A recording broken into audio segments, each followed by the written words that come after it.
ਜੀ ਲੁਧਿਆਣਾ ਦੇ ਸਕੂਲ ਦੇ ਵਿੱਚ 8 ਬੱਚੇ ਜੋ ਨੇ ਕਰੋਨਾ ਪੋਜ਼ਿਟਿਵ ਆਏ ਨੇ। ਕੀ ਲੱਗਦਾ ਕਿ ਸਰਕਾਰ ਨੇ ਜੋ ਇਹ ਫੈਸਲਾ ਲਿਆ ਸੀ ਇਹ ਠੀਕ ਹੈ ਜਾਂ ਫਿਰ ਗਲਤ ਹੈ? ਮੈਨੂੰ ਲੱਗਦਾ ਸਕੂਲ ਖੋਲ੍ਹਣ ਵਾਲਾ ਫੈਸਲਾ ਰੀਥਿੰਕ ਹੋਣਾ ਚਾਹੀਦਾ। ਪਹਿਲਾਂ ਹੀ ਕਿਉਂ ਇਹਨਾਂ ਗੱਲਾਂ ਦਾ ਧਿਆਨ ਨਹੀਂ ਰੱਖਿਆ ਜਾਂਦਾ? ਪ੍ਰੀਵੈਂਸ਼ਨ ਪਹਿਲਾਂ ਹੀ ਕਿਉਂ ਨਹੀਂ ਆ?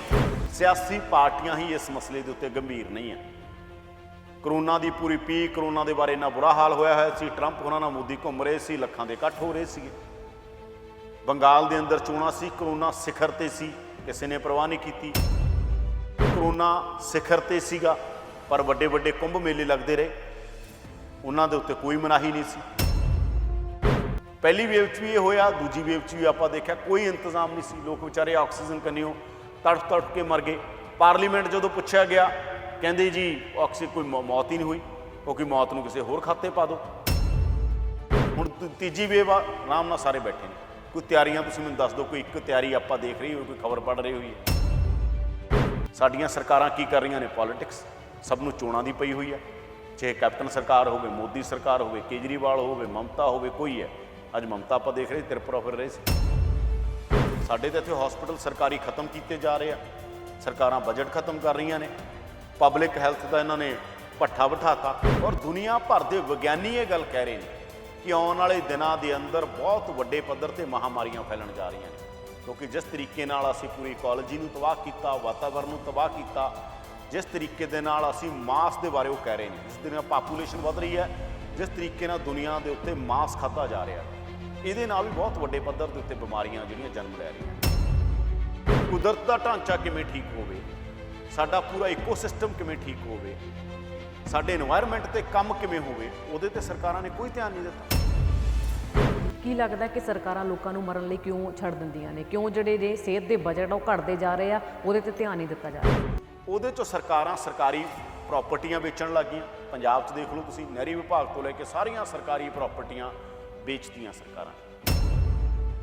ਮੋਦੀ ਸਰਕਾਰ ਦਾ ਦੇਖ ਲਓ, ਏਅਰਪੋਰਟ ਤੋਂ ਲੈ ਕੇ ਕਿਹੜੀ ਚੀਜ਼ ਆ ਜਿਹੜੀ ਪ੍ਰਾਈਵੇਟ ਹੱਥਾਂ 'ਚ ਨਹੀਂ ਗਈ। ਅਡਾਨੀ ਨੂੰ ਏਅਰਪੋਰਟ ਵੀ ਦੇਤੇ, ਅਡਾਨੀ ਨੂੰ ਖੇਤੀ ਵੀ ਦੇਣਾ ਚਾਹੁੰਦੇ ਹੋ, ਅੰਬਾਨੀ ਨੂੰ ਗੈਸ ਦੇਤੀ, ਖਣਿਜ ਪਦਾਰਥ ਦੇਤੇ, ਸਭ ਕੁਝ ਹੀ ਉਹਨਾਂ ਦੇ ਹੱਥਾਂ 'ਚ ਦੇਣਾ ਚਾਹੁੰਦੇ ਹੋ। ਸਰਕਾਰਾਂ ਦਾ ਮਤਲਬ ਲੋਕ ਏਜੰਡਾ ਹੁੰਦਾ। ਜੋ ਤੱਕ ਸਰਕਾਰਾਂ ਕੋਲੇ ਲੋਕ ਏਜੰਡਾ ਨਹੀਂ ਹੋਏਗਾ, ਸਾਡੇ ਦੇਸ਼ ਦਾ ਭੱਠਾ ਬੈਠਣਾ ਤੈਅ ਆ, ਬੈਠ ਰਿਹਾ, ਹੋਰ ਬੈਠੇ। ਲੋਕਾਂ 'ਚ ਪੋਲੀਟੀਕਲ ਕਲਾਸ ਪ੍ਰਤੀ ਬਹੁਤ ਵੱਡਾ ਗੁੱਸਾ ਹੈ। ਸਿਆਸੀ ਜਮਾਤ ਨੂੰ ਲੋਕ ਨਫ਼ਰਤ ਕਰਨ ਲੱਗ ਗਏ, ਨਫ਼ਰਤ ਦੀ ਨਿਗਾਹ ਨਾਲ ਦੇਖਣ ਲੱਗ ਗਏ। ਕਾਰਪੋਰੇਟ ਦੀ ਗੱਲ ਕਰ ਰਹੀ ਹੈ, ਮਾਫੀਆ ਨਾਲ ਮਿਲ ਕੇ ਚੱਲਦੀਆਂ ਨੇ ਸਰਕਾਰਾਂ। ਜਦੋਂ ਤੱਕ ਲੋਕ ਚੇਤਨ ਨਹੀਂ ਹੋਣਗੇ, ਕੋਈ ਲੋਕ ਲਹਿਰ ਨਹੀਂ ਹੋਏਗੀ, ਸਰਕਾਰਾਂ ਕਦੇ ਏਜੰਡੇ ਤੇ ਨਹੀਂ ਆਉਣਗੀਆਂ। ਲੁਧਿਆਣਾ ਦੇ ਸਕੂਲ 'ਚ 8 ਬੱਚੇ ਆਏ ਕਰੋਨਾ ਪੋਜ਼ਿਟਿਵ। ਕੀ ਸਰਕਾਰ ਦੇ ਵੱਲੋਂ ਲਿਆ ਗਿਆ ਇਹ ਫੈਸਲਾ ਠੀਕ ਹੈ ਜਾਂ ਫਿਰ ਗਲਤ?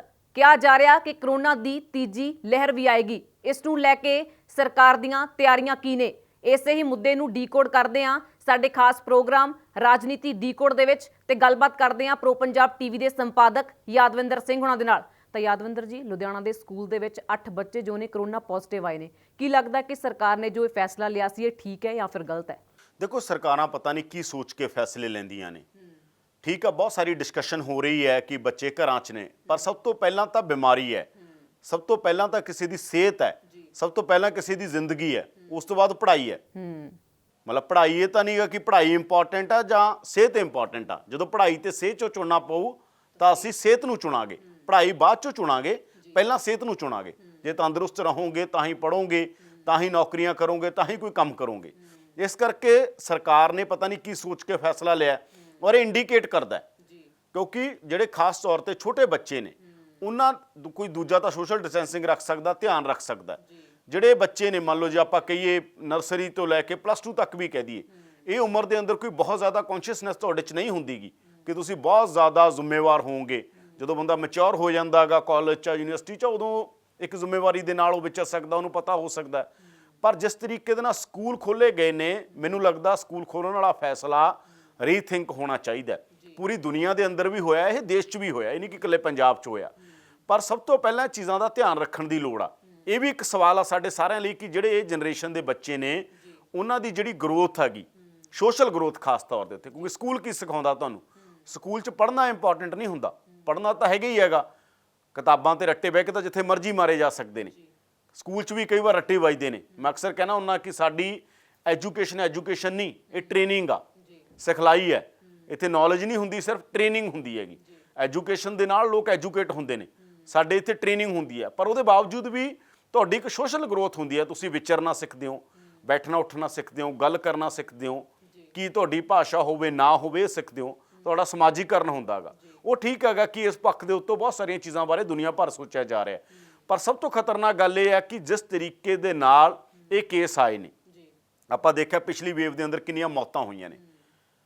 ਰੱਬ ਨਾ ਕਰੇ ਕੋਈ ਇਹੀ ਜੀ ਗੱਲ ਹੋਵੇ, ਆਪਾਂ ਸਾਰੇ ਦੁਆ ਕਰਦੇ ਹਾਂ, ਅਰਦਾਸ ਕਰਦੇ ਹਾਂ, ਪਰ ਜੇ ਹੋ ਜੇ ਕੌਣ ਜ਼ਿੰਮੇਵਾਰ ਹੈ? ਸਰਕਾਰ ਜ਼ਿੰਮੇਵਾਰ ਹੈ। ਇਸ ਕਰਕੇ ਸਰਕਾਰ ਨੂੰ ਇਹਨਾਂ ਮਸਲਿਆਂ ਦੇ ਉੱਤੇ ਰੀਥਿੰਕ ਕਰਨਾ ਚਾਹੀਦਾ ਹੈਗਾ, ਔਰ ਕਿਵੇਂ ਸਕੂਲ ਖੋਲ੍ਹੇ ਜਾਣ, ਉਹਦਾ ਤਰੀਕਾ ਕੀ ਹੋਵੇ, ਉਹਦੀ ਸੋਸ਼ਲ ਡਿਸਟੈਂਸਿੰਗ ਦਾ ਖਿਆਲ ਰੱਖਿਆ ਜਾਵੇ, ਜਾਂ ਫਿਰ ਕਿਸ ਤਰ੍ਹਾਂ ਦਾ ਮਾਹੌਲ ਹੋਵੇ, ਸਭ ਕੁਝ ਦੇਖਣਾ ਪਏਗਾ। ਕਿਉਂਕਿ ਬੱਚਿਆਂ ਬਾਰੇ ਮੈਂ ਖਾਸ ਤੌਰ ਦੇ ਉੱਤੇ ਕਹਿਣਾ, ਬੱਚਿਆਂ ਨੂੰ ਤੁਸੀਂ ਜਿੰਨਾ ਮਰਜ਼ੀ ਡਿਕਟੇਟ ਕਰ ਲਓ, ਬੱਚਿਆਂ ਨੇ ਉਹੀ ਕਰਨਾ ਹੁੰਦਾ ਜੋ ਕਰਨਾ ਹੁੰਦਾ ਗਾ। ਡਿਕਟੇਸ਼ਨ ਨਾਲ ਨਹੀਂ ਇਹ ਹੁੰਦਾ ਗਾ ਕਿ ਠੀਕ ਹੈ ਉਹਨਾਂ ਨੂੰ ਡਰ ਹੋਊ ਟੀਚਰ ਦਾ, ਇੱਕ ਵਾਰ ਟੀਚਰ ਕਲਾਸ ਤੋਂ ਬਾਹਰ ਜਾਊ ਫਿਰ ਉਹਨਾਂ ਦਾ ਉਹ ਮਾਹੌਲ ਹੋਊਗਾ। ਤਾਂ ਇਹ ਚੀਜ਼ਾਂ ਦੇ ਉੱਤੇ ਸੋਚਣ ਦੀ ਲੋੜ ਆ। ਕੱਲ੍ਹ ਨੂੰ ਕੁਛ ਵੀ ਇਸ ਤਰ੍ਹਾਂ ਦਾ ਹੋ ਜੇ, ਅੱਜ ਤਾਂ ਪੋਜ਼ਿਟਿਵ ਆਏ ਨੇ, ਤਾਂ ਉਹਦੇ ਲਈ ਕੀ ਸਰਕਾਰ ਜ਼ਿੰਮੇਵਾਰ ਹੋਊਗੀ? ਓਬਵੀਅਸਲੀ ਲੋਕ ਸਰਕਾਰ ਨੂੰ ਜ਼ਿੰਮੇਵਾਰ ਮੰਨਣਗੇ, ਕਿਉਂਕਿ ਜਦੋਂ ਘਟਨਾ ਵਾਪਰ ਜਾਂਦੀ ਹੈ, ਸਾਡੀਆਂ ਸਰਕਾਰਾਂ ਦਾ ਸਾਰੀਆਂ ਦਾ ਹਾਲ ਇਹ ਆ, ਜਦੋਂ ਘਟਨਾਵਾਂ ਵਾਪਰ ਜਾਂਦੀਆਂ ਨੇ ਫਿਰ ਉਹਦਾ ਡੈਮੇਜ ਕੰਟਰੋਲ ਕੀਤਾ ਜਾਂਦਾ, ਫਿਰ ਬਹਾਨੇ ਲੱਭੇ ਜਾਂਦੇ ਨੇ, ਫਿਰ 3600 ਗੱਲਾਂ ਕੀਤੀਆਂ ਜਾਂਦੀਆਂ ਨੇ। ਪਹਿਲਾਂ ਹੀ ਕਿਉਂ ਇਹਨਾਂ ਗੱਲਾਂ ਦਾ ਧਿਆਨ ਨਹੀਂ ਰੱਖਿਆ ਜਾਂਦਾ? ਪ੍ਰੀਵੈਂਸ਼ਨ ਪਹਿਲਾਂ ਹੀ ਕਿਉਂ ਨਹੀਂ ਆ? ਅਗਰ ਇਹ ਚੀਜ਼ਾਂ ਪਹਿਲਾਂ ਹੋਣ, ਸ਼ਾਇਦ ਇਸ ਤਰ੍ਹਾਂ ਦੀਆਂ ਚੀਜ਼ਾਂ ਨਾ ਵਾਪਰਨ। ਇਸ ਕਰਕੇ ਸਰਕਾਰ ਰੀਥਿੰਕ ਕਰੇ ਆਪਣੇ ਫੈਸਲੇ ਨੂੰ। ਉਹ ਸਕੂਲ ਤਾਂ 24 ਤੱਕ ਬੰਦ ਕਰਤਾ, ਪਰ ਬਾਕੀ ਦੇ ਸਕੂਲ ਖੁੱਲ੍ਹੇ ਨੇ। ਹਾਲਾਂਕਿ ਕਈ ਥਾਵਾਂ ਤੇ ਚੋਇਸ ਵੀ ਆ, ਬੱਚਿਆਂ ਨੇ ਆਉਣਾ ਜਾਂ ਨਹੀਂ ਆਉਣਾ, ਇਸ ਤਰ੍ਹਾਂ ਦੀ ਚੋਇਸ ਵੀ ਆ। ਕਈ ਥਾਵਾਂ ਦੇ ਉੱਤੇ ਉਲਟਾ ਮੈਂ ਦੇਖ ਰਿਹਾ ਗਾ, ਬਹੁਤ ਸਾਰੇ ਬੱਚਿਆਂ ਨੂੰ ਕਲਾਸ 'ਚ ਬੁਲਾ ਕੇ ਵੀ ਫੋਨਾਂ ਤੇ ਪੜ੍ਹਾਇਆ ਜਾ ਰਿਹਾ। ਫਿਰ ਤੁਸੀਂ ਸਕੂਲ ਬੁਲਾ ਕਿਉਂ ਰਹੇ ਹੋ? ਬੱਚਿਆਂ ਨੂੰ ਸਕੂਲ 'ਚ ਬੁਲਾਇਆ ਜਾ ਰਿਹਾ, ਪਰ ਪੜ੍ਹਾਇਆ ਉਹਨਾਂ ਨੂੰ ਮਤਲਬ ਵਰਚੁਅਲੀ ਪੜ੍ਹਾਇਆ ਜਾ ਰਿਹਾ। ਫਿਰ ਤੁਸੀਂ ਉੱਥੇ ਬੁਲਾ ਕਿਉਂ ਰਹੇ ਹੋਗੇ? ਫਿਰ ਤਾਂ ਨਾ ਹੀ ਬੁਲਾਓ, ਇਹਦੇ ਨਾਲ ਤਾਂ ਬੱਚਾ ਘਰ ਹੀ ਪੜ੍ਹਦੇ। ਇਸ ਕਰਕੇ ਇਹ ਦੌਰ ਆ ਜਿਹੜਾ ਬੜਾ ਹੀ ਕਰੂਸ਼ਲ ਦੌਰ ਆ। ਇਹ ਦੌਰ ਦੇ ਅੰਦਰ ਸਿੱਖਣ ਦੀ ਲੋੜ ਹੈ ਸਰਕਾਰਾਂ ਨੂੰ ਵੀ, ਸਮਾਜ ਨੂੰ ਵੀ। ਨਵੇਂ ਤਰ੍ਹਾਂ ਦੀ ਇੱਕ ਮਹਾਮਾਰੀ ਦੇ ਨਾਲ ਵਾਹ ਪਿਆ, ਪਹਿਲਾਂ ਨਹੀਂ ਕੋਈ ਇਸ ਤਰ੍ਹਾਂ ਦੀ ਗੱਲ ਸੀ। ਇਸ ਕਰਕੇ ਲੜਦਿਆਂ ਸਭ ਨੇ ਸਿੱਖਿਆ ਕਿ ਅਸੀਂ ਤੋਂ ਕਿਵੇਂ ਬਚਣਾ ਹੈਗਾ। ਤਾਂ ਸਰਕਾਰਾਂ ਨੂੰ ਵੀ ਇਸ ਤੋਂ ਸਿੱਖਣ ਦੀ ਲੋੜ ਹੈ, ਸਰਕਾਰਾਂ ਨੂੰ ਵੀ ਨਵੇਂ ਕਦਮ ਚੁੱਕਣ ਦੀ ਲੋੜ ਆ, ਔਰ ਸਰਕਾਰਾਂ ਨੂੰ ਇੱਕ ਪਲਾਨ ਤਿਆਰ ਕਰਨ ਦੀ ਲੋੜ ਆ, ਇੱਕ ਤਾਲਮੇਲ ਦੀ ਲੋੜ ਵੀ ਆ ਪੂਰੇ ਦੇਸ਼ 'ਚ, ਕਿ ਇਹ ਗੱਲ ਦੇ ਉੱਤੇ ਚਰਚਾ ਹੋਵੇ ਕਿ ਜੇ ਅਸੀਂ ਉੱਥੇ ਨਹੀਂ ਤਾਂ ਕਿੱਥੇ ਬੱਚਿਆਂ ਨੂੰ ਕਿਸ ਤਰੀਕੇ ਨਾਲ ਇੰਗੇਜ ਕਰੀਏ ਚੀਜ਼ਾਂ ਨਾਲ, ਪਰ ਬੱਚੇ ਬਿਮਾਰ ਵੀ ਨਾ ਹੋਣ, ਕੋਈ ਪੋਜ਼ਿਟਿਵ ਵੀ ਨਾ ਆਵੇ, ਕੋਈ ਕਰੋਨਾ ਪੀੜਤ ਵੀ ਨਾ ਬਣੇ। ਇਹਨਾਂ ਗੱਲਾਂ ਦਾ ਵੀ ਧਿਆਨ ਰੱਖਣ ਦੀ ਲੋੜ ਹੈ। ਕੋਈ ਆਪਾਂ ਜੇ ਗੱਲ ਕਰੀਏ ਪਹਿਲੀ ਲਹਿਰ ਦੀ, ਦੂਜੀ ਲਹਿਰ ਦੀ, ਤੇ ਮੌਤਾਂ ਦਾ ਅੰਕੜਾ ਜਿਹੜਾ ਸੀ ਵੱਡੀ ਗਿਣਤੀ ਦੇ ਵਿੱਚ ਮੌਤਾਂ ਹੋਈਆਂ ਸੀ, ਪਰ ਸਰਕਾਰਾਂ ਪਹਿਲਾਂ ਢਿੱਲ ਦੇ ਦਿੰਦੀਆਂ ਨੇ, ਸਖਤੀ ਬਾਅਦ ਚੋਂ ਕਰਦੀਆਂ ਜਦੋਂ ਪੀਕ ਤੇ ਚਲਾ ਜਾਂਦਾ। ਸਰਕਾਰ ਦੇ ਇਸ ਫੈਸਲੇ ਬਾਰੇ ਕੀ ਕਹੋਗੇ? ਪਹਿਲਾਂ ਹੀ ਕਿਉਂ ਨਹੀਂ ਸਖਤੀ ਵਰਤ ਲਈ ਜਾਂਦੀ? ਦੇਖੋ, ਸਰਕਾਰਾਂ ਦਾ ਫੈਸਲਾ ਤਾਂ ਆਪਾਂ ਦੇਖ ਰਹੇ ਹਾਂਗਾ। ਸਰਕਾਰਾਂ ਦਾ ਪਹਿਲਾ ਫੈਸਲਾ ਕੀ ਹੈਗਾ ਕਿ ਵੇਵ ਆਈ, ਕੀ ਹੋ ਰਿਹਾ ਸੀ ਦੇਸ਼ 'ਚ, ਟਰੰਪ ਆਏ ਹੋਏ ਸੀ, ਕੀ ਕੁਝ ਹੋ ਰਿਹਾ ਸੀ ਦੇਸ਼ 'ਚ। ਉਸ ਤੋਂ ਦੂਜੀ ਵਾਰੀ ਆਪਾਂ ਦੇਖਿਆ ਬੰਗਾਲ ਇਲੈਕਸ਼ਨ। ਸਰਕਾਰਾਂ ਕਿੰਨੀਆਂ ਸੀਰੀਅਸ ਨੇ, ਸਿਆਸੀ ਪਾਰਟੀਆਂ ਕਹਿਣਾ ਮੈਂ, ਸਰਕਾਰਾਂ ਨਹੀਂ, ਸਰਕਾਰਾਂ ਤਾਂ ਹੈਗੀਆਂ, ਚਲੋ ਸਰਕਾਰਾਂ ਜਿਹੜੀ ਵੀ ਸੱਤਾ 'ਚ ਆ, ਸਿਆਸੀ ਪਾਰਟੀਆਂ ਹੀ ਇਸ ਮਸਲੇ ਦੇ ਉੱਤੇ ਗੰਭੀਰ ਨਹੀਂ ਆ। ਕਰੋਨਾ ਦੀ ਪੂਰੀ ਪੀਕ, ਕਰੋਨਾ ਦੇ ਬਾਰੇ ਇੰਨਾ ਬੁਰਾ ਹਾਲ ਹੋਇਆ ਸੀ, ਟਰੰਪ ਹੋਰਾਂ ਨਾਲ ਮੋਦੀ ਘੁੰਮ ਰਹੇ ਸੀ, ਲੱਖਾਂ ਦੇ ਇਕੱਠ ਹੋ ਰਹੇ ਸੀਗੇ। ਬੰਗਾਲ ਦੇ ਅੰਦਰ ਚੋਣਾਂ ਸੀ, ਕਰੋਨਾ ਸਿਖਰ ਤੇ ਸੀ, ਕਿਸੇ ਨੇ ਪਰਵਾਹ ਨਹੀਂ ਕੀਤੀ। ਯੂਪੀ ਦੇ ਅੰਦਰ ਕਰੋਨਾ ਸਿਖਰ ਤੇ ਸੀਗਾ, ਪਰ ਵੱਡੇ ਵੱਡੇ ਕੁੰਭ ਮੇਲੇ ਲੱਗਦੇ ਰਹੇ, ਉਹਨਾਂ ਦੇ ਉੱਤੇ ਕੋਈ ਮਨਾਹੀ ਨਹੀਂ ਸੀ। ਉੱਤਰ ਪ੍ਰਦੇਸ਼ ਦੇ ਅੰਦਰ ਸਭ ਤੋਂ ਜ਼ਿਆਦਾ ਮੌਤਾਂ ਹੋਈਆਂ। ਜਦੋਂ ਇਹਦੇ ਤੇ ਸਵਾਲ ਉੱਠੇ ਤਾਂ ਸਰਕਾਰ ਇਹਨੂੰ ਢੱਕਣ ਲੱਗ ਗਈ। ਸਾਡੀਆਂ ਸਰਕਾਰਾਂ ਦਾ ਕੰਮ ਕੀ ਹੈਗਾ? ਹੋਣ ਵਾਲੀਆਂ ਚੀਜ਼ਾਂ ਨੂੰ ਢੱਕ ਦਿਓ ਚੱਕ ਕੇ, ਚੀਜ਼ਾਂ ਨਾ ਹੋਣ ਇਹਦੇ ਲਈ ਕੋਈ ਪਲੈਨਿੰਗ ਨਹੀਂ। ਪਹਿਲੀ ਵੇਵ 'ਚ ਵੀ ਇਹ ਹੋਇਆ, ਦੂਜੀ ਵੇਵ 'ਚ ਵੀ ਆਪਾਂ ਦੇਖਿਆ ਕੋਈ ਇੰਤਜ਼ਾਮ ਨਹੀਂ ਸੀ। ਲੋਕ ਵਿਚਾਰੇ ਆਕਸੀਜਨ ਕੰਨਿਓ ਤੜਫ ਕੇ ਮਰ ਗਏ। ਪਾਰਲੀਮੈਂਟ ਜਦੋਂ ਪੁੱਛਿਆ ਗਿਆ, ਕਹਿੰਦੇ ਜੀ ਆਕਸੀਜਨ ਕੋਈ ਮੌਤ ਹੀ ਨਹੀਂ ਹੋਈ, ਕਿਉਂਕਿ ਮੌਤ ਨੂੰ ਕਿਸੇ ਹੋਰ ਖਾਤੇ ਪਾ ਦਿਓ। ਕਰੋਨਾ ਵਾਲੀ ਮੌਤ ਨੂੰ ਵੀ ਕਿਸੇ ਹੋਰ ਖਾਤੇ ਪਾ ਦਿੰਦੇ ਨੇ, ਆਕਸੀਜਨ ਵਾਲੀ ਮੌਤ ਨੂੰ ਵੀ ਕਿਸੇ ਹੋਰ ਖਾਤੇ, ਕਿਉਂਕਿ ਆਕਸੀਜਨ ਨਹੀਂ ਮਿਲੂ। ਉੱਥੇ ਰਿਪੋਰਟ 'ਚ ਇਹ ਥੋੜ੍ਹੀ ਲਿਖਿਆ ਜਾਊ ਕਿ ਆਕਸੀਜਨ ਨਾ ਮਿਲਣ ਕਰਕੇ ਮਰਿਆ, ਉੱਥੇ ਤਾਂ ਕੋਈ ਆਰਗਨ ਫੇਲ ਹੋਣਾ ਲਿਖਿਆ ਜਾਊ ਵੀ ਇਹ ਬੰਦੇ ਦੀ ਅਗਰ ਮੌਤ ਹੋਈ, ਆਕਸੀਜਨ ਨਹੀਂ ਮਿਲੀ, ਇਹਦਾ ਆਰਗਨ ਫੇਲ ਹੋ ਗਿਆ। ਤੇ ਇਸ ਕਰਕੇ ਆਕਸੀਜਨ ਦੀ ਘਾਟ ਆਪਾਂ ਦੇਖੀ, ਕੀ ਕੁਝ ਦੇਖਿਆ ਦੇਸ਼ ਦੇ ਅੰਦਰ। ਦੇਸ਼ ਕਿੰਨਾ ਕੁਰਲਾ ਰਿਹਾ ਸੀਗਾ, ਰੋ ਰਹੇ ਸੀਗੇ, ਅਮੀਰ ਤੋਂ ਅਮੀਰ ਲੋਕ, ਗਰੀਬ ਤੋਂ ਗਰੀਬ ਲੋਕ, ਕੋਈ ਪਾੜਾ ਨਹੀਂ ਰਿਹਾ ਸੀ। ਆਪਾਂ ਦੇਖਿਆ ਵੱਡੇ ਵੱਡੇ ਲੋਕ ਜਿਹੜੇ ਹਸਪੀਟਲਾਂ 'ਚ ਗਏ, ਉਹਨਾਂ ਨੂੰ ਵੀ ਬੈੱਡ ਨਹੀਂ ਮਿਲੇ। ਅਮੀਰ ਬੰਦਿਆਂ ਨੂੰ ਵੀ, ਕਿੰਨੇ ਪੱਤਰਕਾਰ, ਜਰਨੈਲ ਸਿੰਘ ਤੋਂ ਲੈ ਕੇ ਕਿੰਨੇ ਸਾਡੇ ਪੱਤਰਕਾਰ ਚਲੇ ਗਏ, ਕਿੰਨੇ ਡਾਕਟਰ ਚਲੇ ਗਏ। ਤਾਂ ਇਹਦੇ ਤੋਂ ਵੀ ਸਰਕਾਰਾਂ ਨੇ ਸਬਕ ਨਹੀਂ ਲਿਆ। ਹੁਣ ਤੀਜੀ ਵੇਵ ਆ, ਆਰਾਮ ਨਾਲ ਸਾਰੇ ਬੈਠੇ ਨੇ। ਕੋਈ ਤਿਆਰੀਆਂ ਤੁਸੀਂ ਮੈਨੂੰ ਦੱਸ ਦਿਓ, ਕੋਈ ਇੱਕ ਤਿਆਰੀ ਆਪਾਂ ਦੇਖ ਰਹੀ ਹੋਈ, ਕੋਈ ਖਬਰ ਪੜ੍ਹ ਰਹੀ ਹੋਈ ਹੈ, ਕੋਈ ਤਿਆਰੀਆਂ ਦੇਖ ਰਹੇ ਹੋਈਏ ਦੇਸ਼ 'ਚ ਕਿ ਭਾਈ ਜੇ ਤੀਜੀ ਵੇਵ ਆ ਜਾਂਦੀ ਹੈ ਸਾਡੀਆਂ ਤਿਆਰੀਆਂ ਕੀ ਨੇ, ਸਾਡੇ ਕੋਲ ਬੈੱਡ ਕਿੱਥੇ ਆ, ਆਕਸੀਜਨ ਕਿੱਥੇ ਆ, ਕੋਈ ਤਿਆਰੀਆਂ ਨਹੀਂ। ਜਦੋਂ ਉਹ ਆਈ ਉਦੋਂ ਵੀ ਇਹ ਦੇਸ਼ ਦੇ ਅੰਦਰ ਹੀ ਚੱਲਦਾ ਰਿਹਾ, ਸ਼ੁਰੂ ਤੋਂ ਲੈ ਕੇ ਆਜ਼ਾਦੀ ਤੋਂ ਲੈ ਕੇ ਹੁਣ ਤੱਕ ਦੇਖ ਲਓ ਇਹ ਦੇਸ਼ ਦਾ ਇਹੀ ਹਾਲ ਰਿਹਾ ਗਾ। ਪਰ ਪਹਿਲਾਂ ਮਾਰ ਇਕੱਲੀ ਗਰੀਬਾਂ 'ਤੇ ਪੈ ਜਾਂਦੀ ਸੀਗੀ, ਹੋਰ ਕਿਸੇ ਮਸਲਿਆਂ 'ਚ। ਹੁਣ ਕਿਉਂਕਿ ਇੱਕ ਮਹਾਮਾਰੀ ਆ ਗਈ, ਮਹਾਮਾਰੀ ਨੇ ਤਾਂ ਕਿਸੇ ਨੂੰ ਬਖਸ਼ਣਾ ਨਹੀਂ ਗਾ, ਉਹਨੇ ਤਾਂ ਅਮੀਰ ਜਾਂ ਗਰੀਬ ਥੋੜ੍ਹੀ ਦੇਖਣਾ, ਪੋਲੀਟੀਕਲ ਲੀਡਰ ਜਾਂ ਪੱਤਰਕਾਰ ਥੋੜ੍ਹੀ ਦੇਖਣਾ, ਤੇ ਹੁਣ ਸਾਰਿਆਂ ਦੇ ਉੱਤੇ ਮਾਰ ਪੈ ਗਈ। ਇਸ ਕਰਕੇ ਬੱਚਿਆਂ ਤੋਂ ਲੈ ਕੇ ਜਿਸ ਤਰ੍ਹਾਂ ਦੇ ਫੈਸਲੇ ਕੀਤੇ ਜਾ ਰਹੇ ਨੇ, ਇਹਨਾਂ ਫੈਸਲਿਆਂ ਦੇ ਬਾਰੇ ਸਰਕਾਰ ਨੂੰ ਰੀਥਿੰਕ ਕਰਨ ਦੀ ਲੋੜ ਹੈ। ਤੀਜੀ ਲਹਿਰ ਦੇ ਉੱਤੇ ਤਿਆਰੀ ਪਹਿਲਾਂ ਤੋਂ ਕਰਨ ਦੀ ਲੋੜ ਹੈ। ਤੀਜੀ ਲਹਿਰ ਦੇ ਬਾਰੇ ਪੂਰੀ ਦੁਨੀਆ ਦੇ ਅੰਦਰ ਅੰਕੜੇ ਆ ਰਹੇ ਨੇ ਜੀ, ਪੂਰੀ ਦੁਨੀਆ 'ਚ ਕਿਹਾ ਜਾ ਰਿਹਾ ਕਿ ਤੀਜੀ ਵੇਵ ਇੰਨੀ ਖਤਰਨਾਕ ਹੋਏਗੀ, ਜਿਵੇਂ ਚਿਕਨ ਪੌਕਸ ਹੁੰਦੀ ਹੈ ਨਾ, ਇਸ ਤਰ੍ਹਾਂ ਦਾ ਕਹਿੰਦੇ, ਮਤਲਬ ਇਸ ਤਰ੍ਹਾਂ ਦੀ, ਮਤਲਬ ਕਰੋਨਾ ਦੀ ਇਹ ਸ਼ੇਪ ਇਸ ਤਰ੍ਹਾਂ ਦੀ ਹੋਏਗੀ। ਜੇ ਕਿਸੇ ਨੂੰ ਕਰੋਨਾ ਹੋਏਗਾ ਉਹ ਸਿੰਪਲ ਨਹੀਂ ਹੋਏਗਾ, ਚਿਕਨ ਪੌਕਸ ਵਾਂਗੂ ਕੁਝ ਵੀ ਬਹੁਤ ਗੰਭੀਰ ਰੋਗ ਲੱਗੇਗਾ। ਤਾਂ ਇਹਦੀ ਤਿਆਰੀ ਕਿਤੇ ਨਹੀਂ ਆ, ਪੂਰੀ ਦੁਨੀਆ 'ਚ ਇਹ ਕਿਹਾ ਜਾ ਰਿਹਾ, ਪੂਰੀ ਦੁਨੀਆ 'ਚ ਅਮਰੀਕਾ ਦੇ ਹੋਰ ਥਾਵਾਂ ਦੇ ਅੰਕੜੇ ਤੁਸੀਂ ਕੱਢ ਕੇ ਦੇਖ ਲਓ। ਸਾਡੀਆਂ ਸਰਕਾਰਾਂ ਕੀ ਕਰ ਰਹੀਆਂ ਨੇ, ਪੋਲੀਟਿਕਸ, ਸਭ ਨੂੰ ਚੋਣਾਂ ਦੀ ਪਈ ਹੋਈ ਹੈ, ਚਾਹੇ ਕੈਪਟਨ ਸਰਕਾਰ ਹੋਵੇ, ਮੋਦੀ ਸਰਕਾਰ ਹੋਵੇ, ਕੇਜਰੀਵਾਲ ਹੋਵੇ, ਮਮਤਾ ਹੋਵੇ, ਕੋਈ ਹੈ। ਅੱਜ ਮਮਤਾ ਆਪਾਂ ਦੇਖ ਰਹੇ ਤ੍ਰਿਪੁਰਾ ਫਿਰ ਰਹੇ ਸੀ, ਕੋਈ ਸਭ ਦੀਆਂ ਆਪਦੀਆਂ ਇਸ ਗੱਲ ਦੇ ਉੱਤੇ ਹੈ ਕਿ ਸਾਡੀ ਸਿਆਸਤ ਕਿਵੇਂ ਚਮਕੇ, ਦੇਸ਼ ਕਿਵੇਂ ਚਮਕੇ, ਦੇਸ਼ ਕਿਵੇਂ ਠੀਕ ਰਹੇ, ਦੇਸ਼ ਦੇ ਲੋਕ ਕਿਵੇਂ ਠੀਕ ਰਹਿਣ। ਇਹ ਕਿਸੇ ਦੇ ਏਜੰਡੇ ਤੇ ਨਹੀਂ ਹੈਗਾ, ਔਰ ਇਹ ਸ਼ਰਮਨਾਕ ਗੱਲ ਹੈ ਕਿ ਜਿਸ ਤਰੀਕੇ ਦੇ ਨਾਲ ਚੀਜ਼ਾਂ ਅੱਗੇ ਵਧ ਰਹੀਆਂ ਜੀ। ਉਹੀ ਜੇ ਆਪਾਂ ਦੂਜੇ ਸੂਬਿਆਂ ਦੀ ਜਾਂ ਦੇਸ਼ਾਂ ਦੀ ਗੱਲ ਕਰ ਲਈ ਜਾਵੇ ਤਾਂ ਉਹਦੇ ਕੰਪੈਰੀਟਿਵਲੀ ਪੰਜਾਬ ਦੇ ਵਿੱਚ ਕੀ ਮਤਲਬ ਫਰਕ ਕੀ ਹੈ, ਕੀ ਤਿਆਰੀਆਂ ਜਿਹੜੀਆਂ ਪੰਜਾਬ ਸਰਕਾਰ ਨੇ ਨਹੀਂ ਕੀਤੀਆਂ ਤੇ ਬਾਹਰਲੇ ਜਿਹੜੇ ਮੁਲਕ ਕਰ ਲੈਂਦੇ ਨੇ ਤਾਂ ਜੋ ਕਿ ਆਪਣੇ ਲੋਕਾਂ ਦੀਆਂ ਜ਼ਿੰਦਗੀਆਂ ਨੂੰ ਬਚਾ ਲੈਂਦੇ ਨੇ। ਬਾਹਰਲੇ ਥਾਵਾਂ ਦੇ ਉੱਤੇ ਵੀ ਆਪਾਂ ਬਾਕੀ ਮੁਲਕਾਂ 'ਚ ਦੇਖ ਲਓ, ਮੁਲਕਾਂ ਦੀਆਂ ਤਿਆਰੀਆਂ ਇਹ ਹੈਗਾ ਕਿ ਉਹਨਾਂ ਨੇ ਸਿੱਖਿਆ। ਚਾਈਨਾ ਖਾਸ ਤੌਰ ਤੇ ਦੇਖ ਲਓ, ਜਿੱਥੋਂ ਗੱਲ ਸ਼ੁਰੂ ਹੁੰਦੀ ਹੈ, ਸਭ ਤੋਂ ਵੱਧ ਆਲੋਚਨਾ ਕਿਹਦੀ ਹੋਈ, ਚੀਨ ਦੀ ਹੋਈ ਨਾ। ਜਦੋਂ ਹੋਇਆ, ਚੀਨ ਨੇ ਚਲਦਿਆਂ ਹੀ ਫਸਟ ਵੇਵ ਸਭ ਤੋਂ ਜ਼ਿਆਦਾ ਕੰਟਰੋਲ ਕੀਤਾ।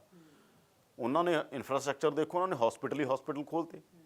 ਸਾਡੇ ਤਾਂ ਇੱਥੇ ਹਸਪੀਟਲ ਸਰਕਾਰੀ ਖਤਮ ਕੀਤੇ ਜਾ ਰਹੇ ਆ, ਸਰਕਾਰਾਂ ਬਜਟ ਖਤਮ ਕਰ ਰਹੀਆਂ ਨੇ।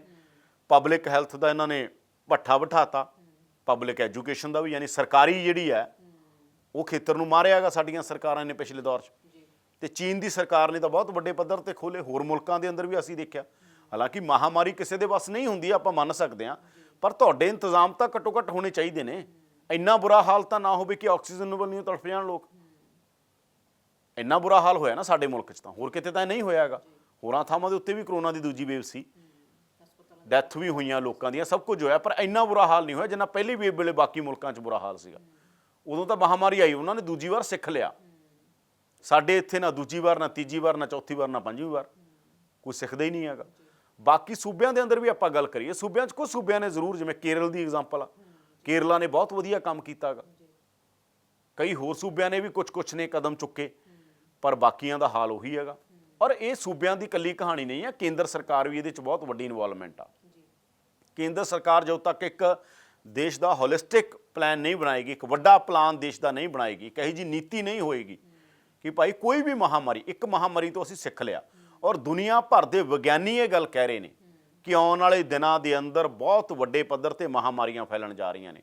ਕਿਉਂਕਿ ਜਿਸ ਤਰੀਕੇ ਨਾਲ ਅਸੀਂ ਪੂਰੀ ਇਕੋਲੋਜੀ ਨੂੰ ਤਬਾਹ ਕੀਤਾ, ਵਾਤਾਵਰਨ ਨੂੰ ਤਬਾਹ ਕੀਤਾ, ਜਿਸ ਤਰੀਕੇ ਦੇ ਨਾਲ ਅਸੀਂ ਮਾਸ ਦੇ ਬਾਰੇ ਉਹ ਕਹਿ ਰਹੇ ਨੇ, ਜਿਸ ਦੇ ਨਾਲ ਪਾਪੂਲੇਸ਼ਨ ਵੱਧ ਰਹੀ ਹੈ, ਜਿਸ ਤਰੀਕੇ ਨਾਲ ਦੁਨੀਆ ਦੇ ਉੱਤੇ ਮਾਸ ਖਾਧਾ ਜਾ ਰਿਹਾ ਹੈਗਾ, ਇਹਦੇ ਨਾਲ ਵੀ ਬਹੁਤ ਵੱਡੇ ਪੱਧਰ ਦੇ ਉੱਤੇ ਬਿਮਾਰੀਆਂ ਜਿਹੜੀਆਂ ਜਨਮ ਲੈ ਰਹੀਆਂ ਨੇ। ਤਾਂ ਇਸ ਕਰਕੇ ਇਹਨਾਂ ਦੇ ਉੱਤੋਂ ਸਿੱਖਣ ਦੀ ਇੱਕ ਤਾਂ ਇਹ ਹੈਗਾ ਕਿ ਪਲਾਨ ਹੋਵੇ, ਬਿਮਾਰੀ ਆ ਗਈ, ਇੱਕ ਇਹ ਬਿਮਾਰੀ ਨਾ ਹੋਵੇ, ਕੁਦਰਤ ਦਾ ਢਾਂਚਾ ਕਿਵੇਂ ਠੀਕ ਹੋਵੇ, ਸਾਡਾ ਪੂਰਾ ਇਕੋਸਿਸਟਮ ਕਿਵੇਂ ਠੀਕ ਹੋਵੇ, ਸਾਡੇ এনवायरमेंट ਤੇ ਕੰਮ ਕਿਵੇਂ ਹੋਵੇ, ਉਹਦੇ ਤੇ ਸਰਕਾਰਾਂ ਨੇ ਕੋਈ ਧਿਆਨ ਨਹੀਂ ਦਿੱਤਾ। ਆਕਸੀਜਨ ਦੇ ਲਈ ਹੀ ਕੋਈ ਮੁਹਿੰਮ ਵਿੱਢ ਲੈਣ, ਸਿਲੰਡਰਾਂ ਤੋਂ ਆਕਸੀਜਨ ਕਿਉਂ ਲੈਣੀ ਪਵੇ? ਵੈਸੇ ਅਸੀਂ ਸਿਲੰਡਰਾਂ 'ਚੋਂ ਕਿਉਂ ਲੈਣੀ ਪਈ ਆਕਸੀਜਨ? ਕਿਉਂਕਿ ਆਕਸੀਜਨ ਬਾਹਰ ਨਹੀਂ ਸੀ, ਆਕਸੀਜਨ ਦੀ ਘਾਟ ਆ। ਇਹਦਾ ਮਤਲਬ ਜੇ ਆਕਸੀਜਨ এনवायरमेंट 'ਚ ਹੈਗੀ ਆ, ਫਿਰ ਤੇ ਲੋੜ ਨਹੀਂ ਹੈਗੀ ਨਾ ਲੈਣ ਦੀ। ਜ਼ਿਆਦਾ ਆਕਸੀਜਨ ਦੀ ਲੋੜ ਦੇਖੋ ਕਿੱਥੇ ਪਈ, ਦਿੱਲੀ 'ਚ ਪਈ, ਜਿੱਥੇ ਸਭ ਤੋਂ ਘੱਟ ਆਕਸੀਜਨ ਆ। ਜਿੱਥੇ ਅਗਰ ਆਕਸੀਜਨ এনवायरमेंट 'ਚ ਕੋਈ ਮੁਹਿੰਮ ਵੱਡੀ ਸਰਕਾਰ ਨੇ, ਮੋਦੀ ਸਰਕਾਰ ਨੇ, ਕਿ ਪੂਰਾ ਦੇਸ਼ ਦਰਖਤ ਲਾਵੇ। ਜਦੋਂ ਆਪਦੀ ਸਰਕਾਰ ਲਈ ਜਾਂ ਆਪਦੀ ਪਾਰਟੀ ਲਈ ਕੁਝ ਕਰਨਾ ਹੁੰਦਾ, ਉਦੋਂ ਸਭ ਕੁਝ ਕਰਦੀ ਹੈ।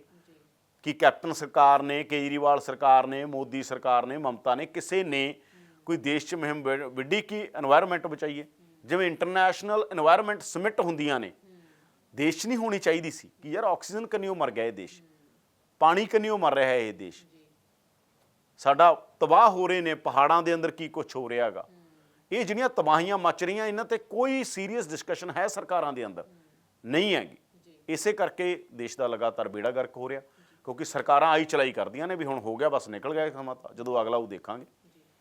ਉਹਦੇ ਲਈ ਕੋਈ ਲੰਮੀ ਪਲੈਨਿੰਗ ਕਰਨੀ ਪਊਗੀ, ਖਾਸ ਤੌਰ ਦੇ ਉੱਤੇ এনवायरमेंट ਦੇ ਨਾਲ ਰਿਸ਼ਤਾ ਸਰਕਾਰਾਂ ਨੂੰ ਉਸ ਤਰ੍ਹਾਂ ਦਾ ਕਾਇਮ ਕਰਨਾ ਪਏਗਾ ਜਿਹਦੇ ਨਾਲ ਇਹ ਕਰੋਨਾ ਵਰਗੀਆਂ ਬਿਮਾਰੀਆਂ ਜਾਂ ਹੋਰ ਮਹਾਮਾਰੀਆਂ ਨੇ ਜਿਹੜੀਆਂ ਉਹਨਾਂ ਤੋਂ ਵੀ ਬਚਿਆ ਜਾ ਸਕੇ। ਜੀ, ਕੀ ਲੱਗਦਾ ਕਿ ਸਰਕਾਰਾਂ ਲੋਕਾਂ ਨੂੰ ਮਰਨ ਲਈ ਕਿਉਂ ਛੱਡ ਦਿੰਦੀਆਂ ਨੇ? ਕਿਉਂ ਜਿਹੜੇ ਨੇ ਸਿਹਤ ਦੇ ਬਜਟ ਉਹ ਘਟਦੇ ਜਾ ਰਹੇ ਆ, ਉਹਦੇ ਤੇ ਧਿਆਨ ਨਹੀਂ ਦਿੱਤਾ ਜਾ ਰਿਹਾ? ਦੇਖੋ, ਸਰਕਾਰਾਂ ਦਾ ਏਜੰਡਾ ਇਹ ਹੋ ਗਿਆ ਕਿ ਪ੍ਰਾਈਵੇਟਾਈਜੇਸ਼ਨ ਬਹੁਤ ਵੱਡੇ ਪੱਧਰ ਦੇ ਉੱਤੇ ਹੋ ਗਿਆ, ਨਿੱਜੀਕਰਨ ਹਰ ਖੇਤਰ 'ਚ ਕਰਤਾ।